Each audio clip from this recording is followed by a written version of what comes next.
Umholi we-Democratic Alliance uJwanisbhege bekase eMaboneng ukufunela ihlangano yakhe abavowudi. uSteenhuisen kunye nongikhethani wesikhundla someya Jwanisbhege bavakatshela abosomabhizinisi ukuyohlola bona khamba njani amabhizinisi abo. I-DA ithina inganikela ithuba lokuphatha sizokuphela isililo sezenzelwe ebantwini. You know what? As political parties and politicians, we've expected ordinary citizens to adapt their lives to the COVID-19.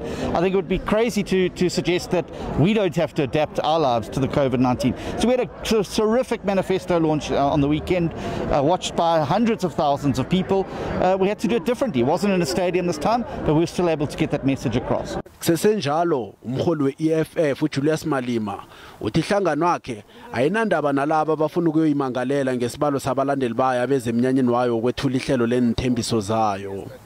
uMalema ubekhulumana kwembulwa umkhangiso wamakhetho we-EFF eKempton Park ePumalanga eJwanisbhege. Cyril had more people in Tembisa.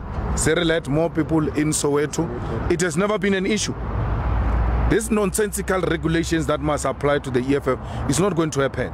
uMalema uthi ukuvulwa komkhangiso lo lithwala lokuthi ihlangano le ikulungela ukukhamiselela inthembiso zayo zizwakala inarha yonke njengoba nakuzokubanjwa amakhetho ngosinye ikhaba.